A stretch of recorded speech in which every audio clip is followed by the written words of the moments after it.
This is bad. This is when I go really bad as well, like is the intro at the start because it's really uncomfortable. And then we don't recover from it, to be honest. Oh, okay. Yeah, that's what happened last time. So Get it. in the very beginning, it's very different. Yeah. You got this.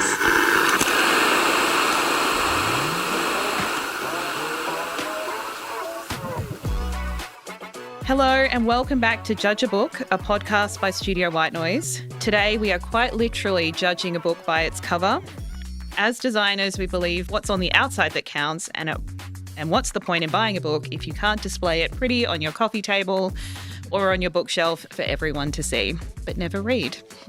Today I am joined by Ellen and Caitlin from the team. It's their first podcast. Welcome. Hi. Thank you for having me. Yeah, thank you for having us. Very passionate about books, so I love this one. Yeah, which is great. I chose you because you're very passionate about the only one that does read. Yeah, you're to be honest. Other than me. I'm passionate in theory, but not in practice. Yeah.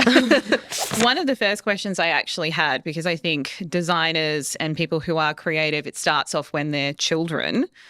What were the books that you were drawn to as kids? Because you don't read them. Your parents read them to you. Yeah, I think when I was really little, I was like obsessed with the Harry McCleary books. Oh, yes. And then I think like more reading age, I was obsessed with the Famous Five. I think I had every single book, which is like 20 or 30 books. I loved the Famous Five. Is it fantasy? That's why I don't know. There's No, it's not. Okay, there you go. It's about these like five kids and they like just go on heaps of adventures and get into mischief. Okay. There's like always lots going on. Liked it, but yeah, no, I was firmly in the fantasy realm at that point. Yeah, literally. I think I'm much more of a terrible aesthetic designer than you guys are, because I liked the Babysitter Club books and Goosebumps specifically for how they looked on the shelf. Yeah. So even if like I didn't love, even if I didn't love the characters, because there was a few in the Babysitter Club I just didn't resonate with, obviously resonated with Claudia, but some of them, but I must have everyone to sit on the shelf in order and kind of do its job. That's why I like manga as well, because you always get like a huge set of them. It's always like at least 10 volumes and they all sit together on the shelf and they look really nice. So, Ellen, can you explain to me what the difference is between manga and a comic book, please? Well, manga is just the Japanese comic book essentially. So it's the same thing. It's just drawings instead of a story. Sometimes there is like story in there. I mean, it's in like written pages, but it's mainly like art and with text and stuff. So, but yeah. Is that like your dream book? What do you mean dream book? With just like lots of pictures to like look at? No, I mean there's like you text. Just like, look at the drawings. I mean there is text. Obviously there's like speech bubbles and like other stuff going on, but that's what I was really into when I was younger, like that kind of thing. Yeah. So yeah. Even as an adult though. Actually, when I was younger, I don't read a lot of manga now, which is a shame because there's so many. Like I said, they come in big series. Like we're talking like Naruto is like endless amounts of volumes, like 30 volumes or something. Whoa. So you got to have the time to sit there, and they're expensive as well. That's the other thing, very expensive. So, so when you're buying a book and not a digital book, when you're in a bookshop, we'll do that one first. What is it that you look for specifically? So, what draws your attention to kind of grabbing it? If you're just browsing, I think I look for color and fonts are the main things that draw me in. I spend quite a lot of time in bookshops in the weekends going through just looking at the shelves.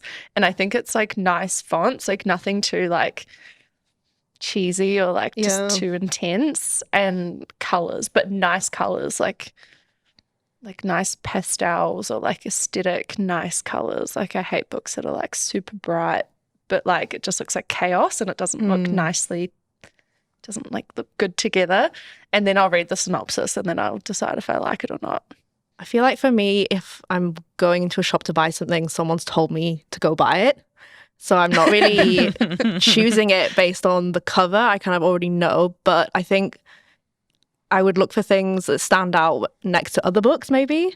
Like that would be what catches my eye, I think. And then I'd read the synopsis and then read like the other information. But yeah, I think I don't really have a preference on colours and stuff. I think it's just more in general, does it catch my eye in comparison to the ones it's next to?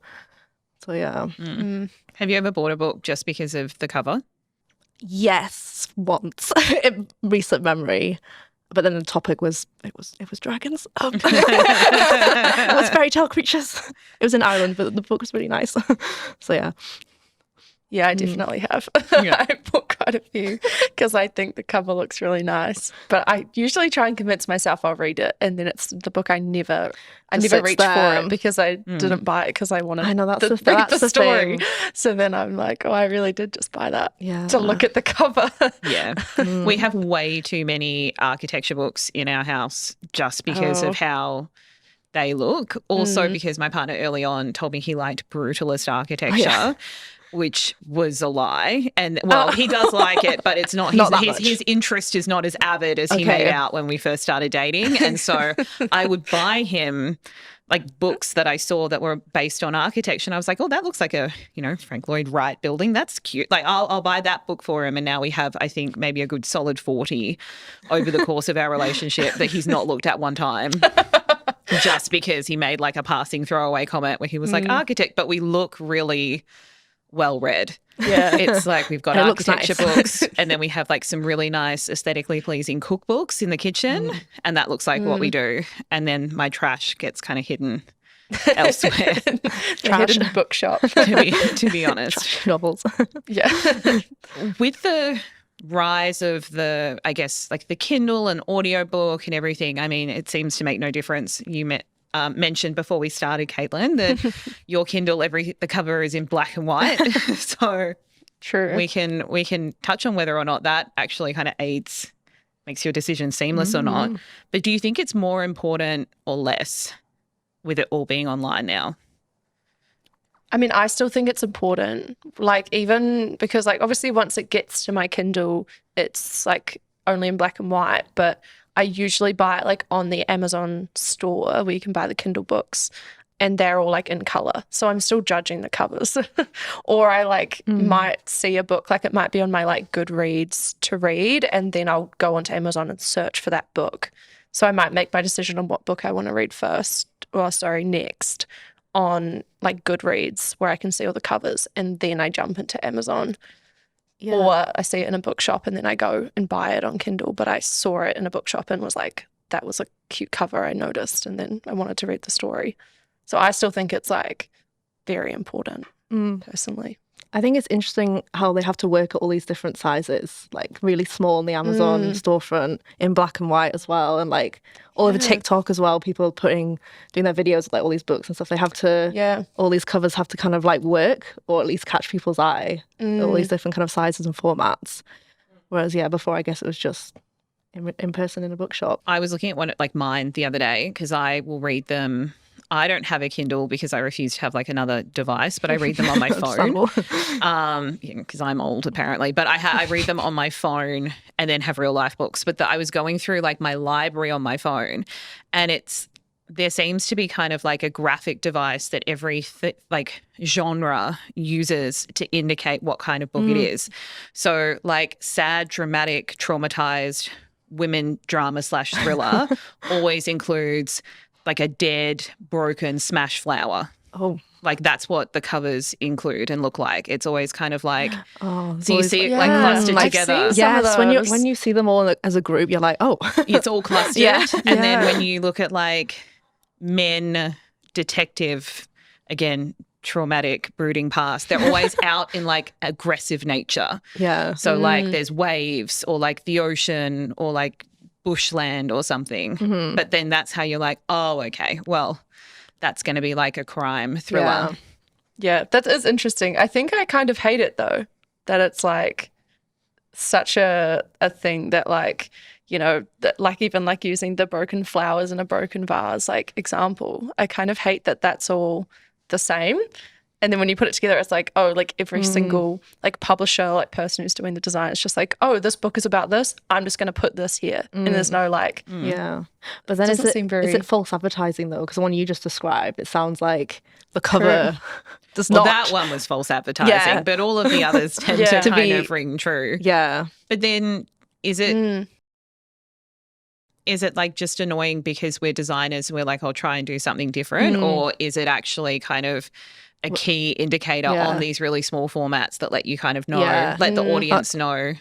Like you're designing for your audience, not for you. Yeah, we're overthinking it. We're like trying to be, everything must stand out or be kind of hidden meanings. It's like, or be representative. maybe people are not looking for that. That's so true.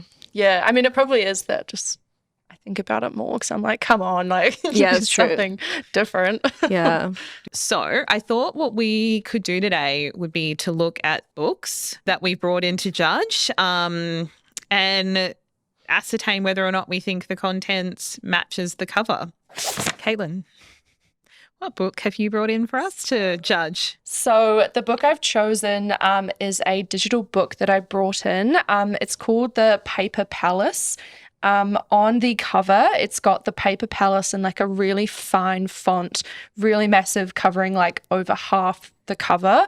And it's all in like a paper kind of white cream color. And then down the middle, the paper looks like it's been ripped.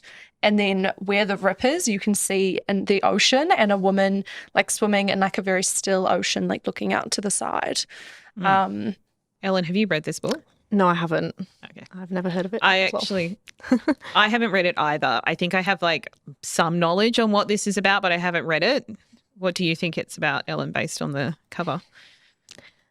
I think it's probably a bit of a sad story, perhaps. Maybe elements of romance, but it's not like a romance novel, I would say. So it's more like about someone's life and that kind of vibe. Yeah, I think like Lone Woman in Water never indicates anything good. Nothing good on a cover, sadly. Yeah. Is it bad that the rip reminds me of rolled up toilet paper? Like I'm It does look a bit like that. I'm just like, is it a book about? I don't know. I mean, it's how you interpret it, I suppose. It's not. It is what the book is, I suppose, underneath it. But yeah, I mean, I tend to agree. I think it's less like. It's probably one of those serious, deep books that you have to kind of really trawl your way through. Like you've got to be in the mood for it. Mm-hmm. Yeah. Yeah. I think if I saw this, it would be quite, even though this is on an iPad, so it's just the cover, but I think if I saw this on a bookshelf, it would be like an oversized kind of like half A4. It's really, book sizes are really, you can't really kind of judge them. They're very custom, but quite thick as well. And really something that you've got to. I've seen it in real life as well. It's a big book. Yeah. That's what that looks to me. That looks like a job. That's a full-time job.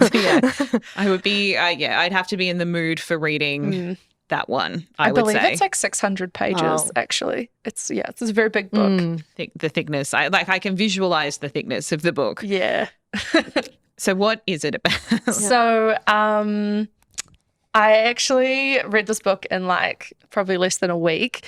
It is about such a flex, Caitlin. You're like, yeah, it's wow. really thick. It's 600 pages. I read it in less than a week. Oh my God. That's also how I spend all my spare time. So I don't know if that is a flex or it makes me sound very, very boring. But I actually couldn't put it down. So it's about this woman, I think she's like roughly in her 40s or like very early 50s. And her and her husband have this beach house. And so it's basically about this one summer.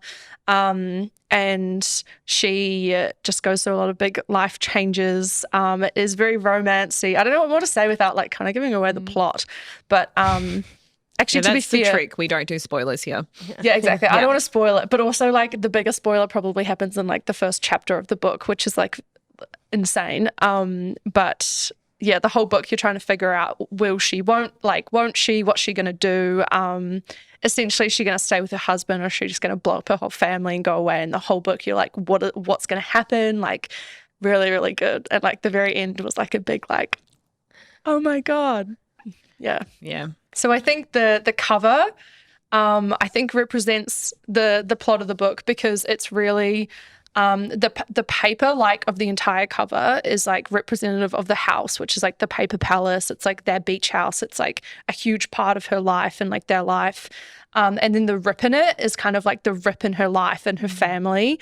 And then it's like her in the river because she goes, or not river, sorry, beach, because she goes swimming at like 6 a.m. every morning before everyone gets up and gets to like go for a swim by herself is like a whole thing she always does. Yeah. I think as like a what we said, it's a sad, depressing women Yeah. book. Yeah. So so it does seem like it's the cover does accurately portray the very well. contents. I don't know if I Yeah. sold it well. It's not sad. I didn't find it sad. I found it very like interesting, and it was like the story moved forward enough that you were like, I want to keep reading this because I want to know what happens. I'm holding a white book with blue. It's a small white book, blue font. It says "Never Modern." What do you guys think the book's about?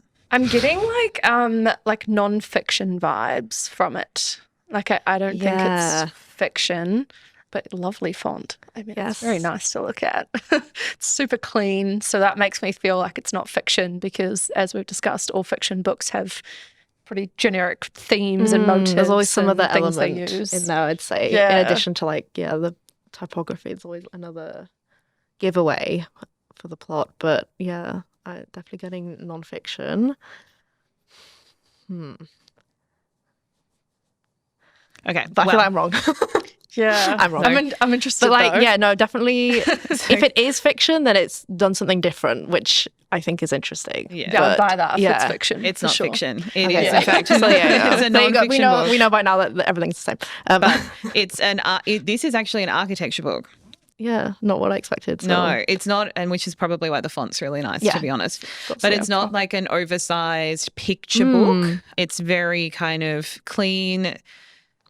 Like, it's very appealing to designers. It's by an architecture critic called Irene Skilbert, who kind of it's a book about kind of the projects and narratives that were within an architecture practice in London called 6A. And when I first kind of bought it, because I bought it because it was it's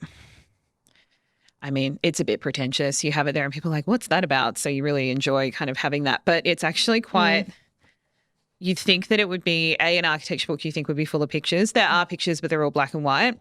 But also, like, it's a perfect designer book because the font is enormous. Yeah, You yeah. could read this in about 45 minutes Yeah. and kind of get a sense of what it is about. But I don't know, I kind of think for its audience, I wouldn't actually ever, like, even though it doesn't actually say at all what it is, I wouldn't actually redesign it because for its audience, which is designers, it's actually kind of perfect, Yeah. No, I agree. to be honest. Yeah. It's clever. Now that we've kind of looked at all of our little books, I thought maybe we might jump back into the rise of the digital book and what that kind of looks like. Because I think with Caitlin, when we were talking through your book, it's very textural.